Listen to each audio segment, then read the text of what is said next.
Hey guys, how's it going? Alright, today I'm going to give you 3 tips on how to add more power to your shot. Here we go. Alrighty, tip number 1 is your weight transfer through the ball. This is arguably the most important part. You have to prepare for the ball well if you want to add power and keep the ball in play. So a huge issue that people typically have is they want to get too close to the ball to add power. When we do this, we end up crowding the ball, okay? So if I'm coming in right here to hit a shot and I step right into the ball to try and get the power but get too close, my racket face is actually going to open up and the ball is going to go flying, okay? I get the power, but I lose the control. When I move towards that ball, I want to get my weight going through the ball, but I also have to make sure my spacing is correct. So right here is an example of how not to do it. I'm going to get excited, I'm going to crowd the ball, come in here, I get power, but my ball goes into the back fence. Not what we want to see, right?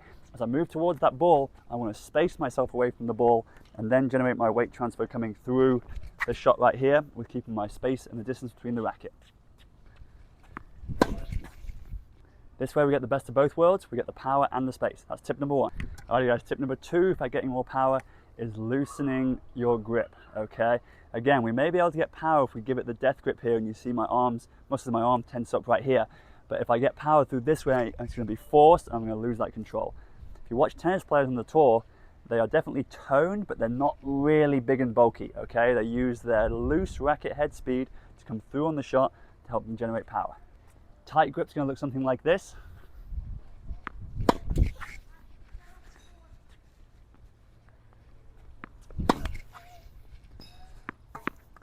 Loose grip, accelerating through the ball.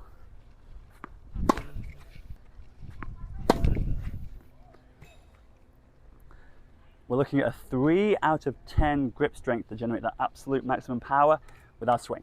All right. Alright guys, finally, tip number 3 is utilizing your whole body. So we've talked about your weight transfer going through the ball and spacing. We've talked about having that loose grip. Now number 3 is making sure you're using your whole body through your swing. Even if you have the spacing and even if you have the loose grip, if you're not utilizing your whole body, you're going to do yourself a disservice. By using your whole body, you're able to generate more power and keep that control.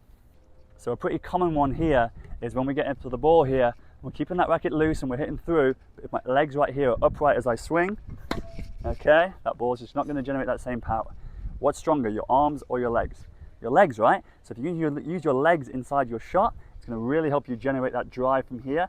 And if you watch from this position, from here, as I use my legs and I turn my shoulders, I'm calling my whole body. So I'm going to come through here, watch my shoulders open up through my swing. You see my hip coming through the swing right here, and I'm going to accelerate through that ball. Rather than if I'm just here, there, that's just my right arm getting the power. Okay, from this position here, hips, shoulders, both arms coming through the shot, boom, that's how we're going to get more power in our ground stroke.